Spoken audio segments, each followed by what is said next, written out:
développé, il a fait un travail extraordinaire vers nous. Il faut connaître. Je crois que chacune de nous, il a remercié des Val-de-Reuil sans fin. Parce que réaliser beaucoup au village aujourd'hui, c'est vrai, nous, en tant que doyen de fondation, avec Diallo, avec les autres camarades qui ne sont pas là, parce qu'au début, quand on a fondé cette association, on était combien? 7 personnes. Bon, maintenant, il y a plus de 100 personnes derrière nous. Ça, c'est un travail remarquable. Tout le monde sait. Parce que si tu vas dans Djari aujourd'hui, tu parles de Val-de-Reuil, on dit voilà, ce quartier-là, on l'appelle Val-de-Reuil. Donc, il important ça. Bon, autre chose, monsieur le maire, je vous fais part, les gens ils réclament maintenant, au lieu de coopération, aller jusqu'à ce village. Bon, tout est devant nous, on va bien revenir. Et je peux dire seulement tout ce qu'il y a aujourd'hui. Bon, moi, je n'étais pas universitaire, mon français, c'est pour vous comprendre, c'est tout. Mais tout ce que j'ai fait, depuis là, le résultat qu'il y a aujourd'hui, je peux dire, j'ai remercié les nouvelles générations. Les nouvelles générations aujourd'hui, ils ont fait un travail très efficace parce que la technique qu'il y a aujourd'hui, nous, avant, on n'avait pas. Moi, avec Diallo, on écrit la lettre à la main, on prend le train, on prend le routier, puis on les met dans la poche pour que les choses développent. Pourquoi pas? Chaque chose qu'on voit aujourd'hui à Djari, c'est les ressortissants qui sont commencés, la plupart, ils sont finis. Si on fait la liste aujourd'hui, c'est long. Quand on a parlé des centres de santé, ils veulent nous dire non, non, vous n'aurez pas, vous ne pouvez pas, c'est pas possible. Les gens, on va essayer. Depuis qu'on a essayé le centre de santé, les ouvriers comme moi, qui sont mis les moyens dans la poche, au départ, on a trouvé certains partenaires de première ligne à Val-de-Reuil, et les autres individus qui nous ont aidés. Aujourd'hui, le centre de santé, c'était inauguré par le maire de Val-de-Reuil. Tous les villages autour qui sont vraiment satisfaits de ce résultat. Mais grâce à nous, à vous, les générations aujourd'hui. Bon, nous, on a fait ce qu'on a déjà fait. Aujourd'hui, ça ne reste que les compagnies, les nouvelles générations, pour que les choses se passent bien. Je crois que les choses est bien passées. Il passera encore bien, parce qu'il y a pas mal de gens qui nous regardent vraiment et nous demandent comment vous avez fait. Qu'est-ce qu'on a fait? Notre force, mais grâce à les générations aujourd'hui, sont derrière nous.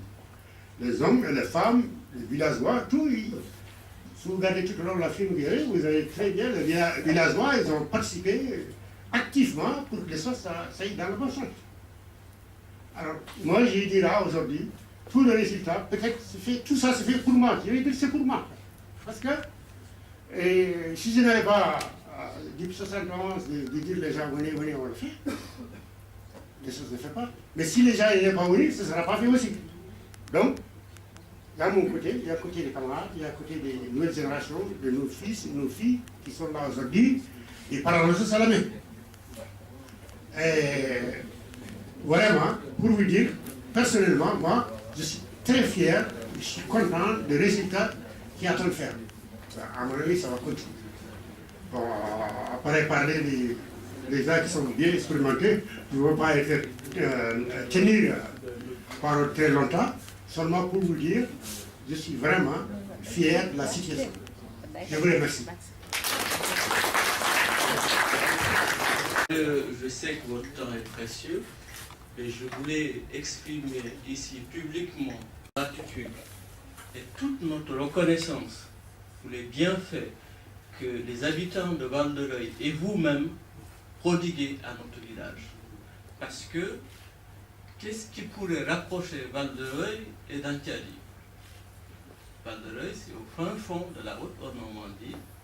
Djari, c'est un village qui ne figure presque pas sur la carte du Sénégal. C'est ça qui m'a interpellé.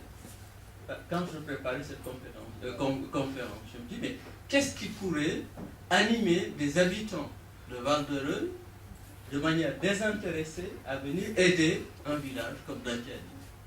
Et je voulais vous le dire du fond du cœur, merci monsieur le maire pour tout ce que vous faites pour nous. Et ça, c'est la première réaction que je voulais faire aujourd'hui. Deuxièmement, c'est que aussi, ce qui me donne le pouvoir, en tout cas, de rebondir, c'est qu'a dit tout à l'heure monsieur le proviseur. On va former des jeunes qui vont aller également à Dantiadi.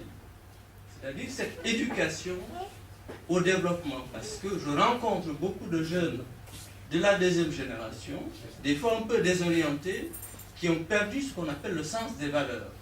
Ils ne savent pas qui ils sont, ils ne savent pas ce que c'est que le sous-développement. Et le fait d'aller au village, c'est-à-dire d'aller au pays, puisque vos différents voyages, vous avez parlé de votre voyage au Sénégal, le proviseur également a parlé de son voyage au Sénégal.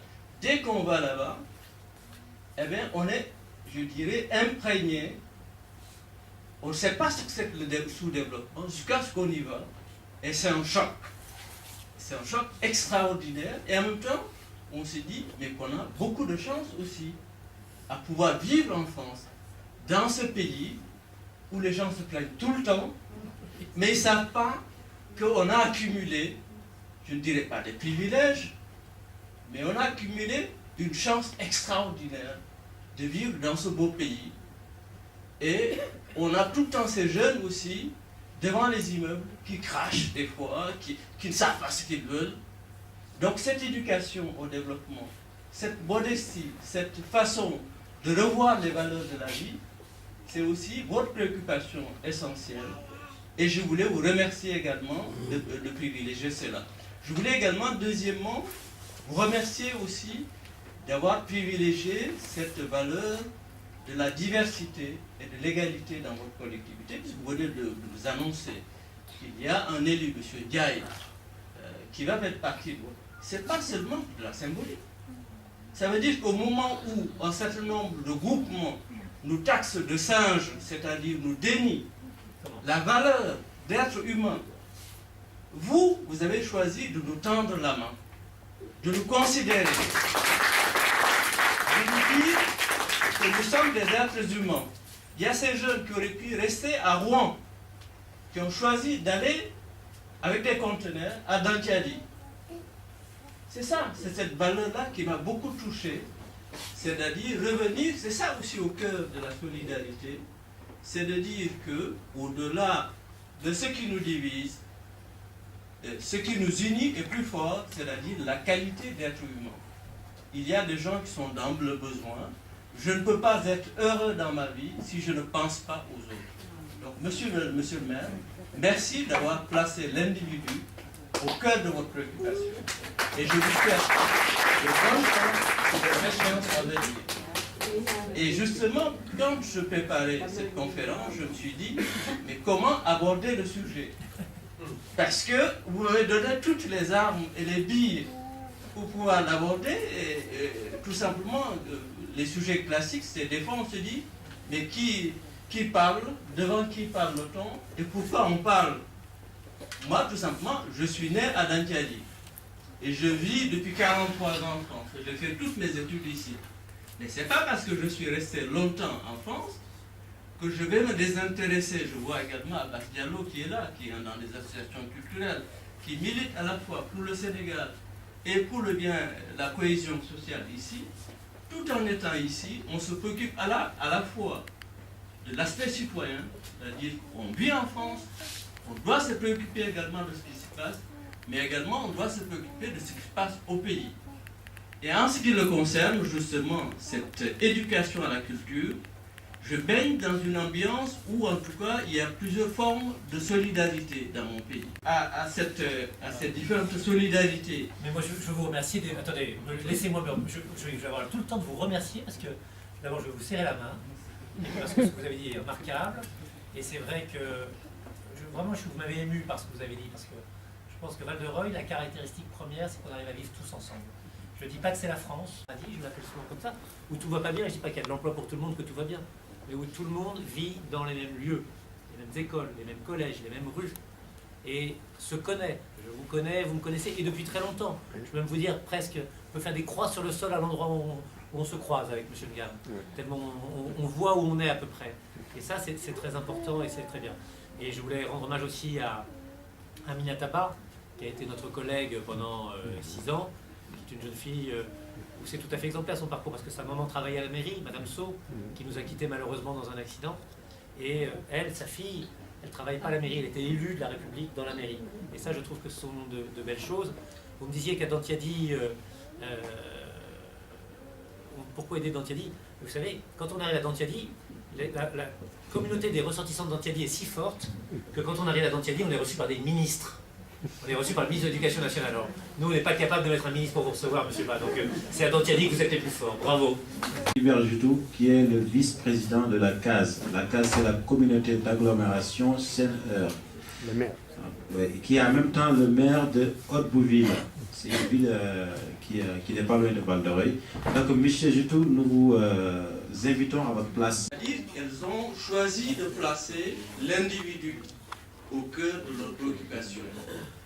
Et c'est ça le fond du problème, c'est-à-dire de placer ce qu'on appelle la compassion, la bienveillance, l'amour et surtout le souci permanent de l'autre, quelle que soit la forme de solidarité. Cela étant dit, moi je viens d'un continent où la notion d'éducation à la solidarité est basée sur une culture un peu particulière, qui est un peu, je dirais, à l'encontre des conceptions un peu occidentales de la notion de solidarité, puisque dans mon continent, il y a plutôt une éducation, la solidarité est un mode plutôt de gestion de la pauvreté. C'est-à-dire que l'individu, il n'existe pas en tant que seul, il existe à travers son groupe. C'est-à-dire que le fait, ici quand j'entends tout le temps les gens dire ils ont beaucoup d'enfants, ils sont inconscients, mais en réalité chez nous, les enfants c'est une richesse. C'est-à-dire que si on a des enfants, c'est une forme de solidarité au sein de la famille pour pouvoir s'entraider entre nous.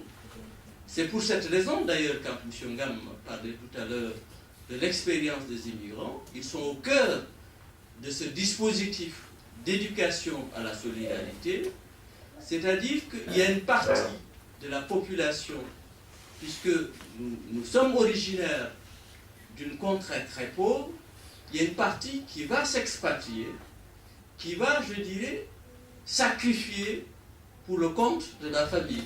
C'est ça notre éducation à la solidarité. Nous n'existons pas en tant que tels, mais nous existons à travers notre famille. Et c'est pour cette raison que la première génération qui est venue ici en France, ils habitaient dans des foyers. Pourquoi ils habitaient dans les foyers? Les gens disaient, ben, c'est misérable, c'est pas possible. Mais ils habitent dans les foyers pour pouvoir économiser, pour pouvoir construire des maisons, pour pouvoir subvenir aux besoins de la famille. C'était ça la conception de la solidarité. Et les gens qui sont restés au village devaient également, je dirais, s'occuper des champs, s'occuper de la famille, s'occuper de la construction de la maison. Donc il y avait une répartition des rôles et des compétences pour pouvoir, je dirais, organiser la vie. Chacun avait sa place dans ce système de solidarité. Et se trouve qu'il y a une nouvelle donne dans mon continent qui a bouleversé les choses, c'est le rôle de l'État dans, en tout cas, la solidarité nationale.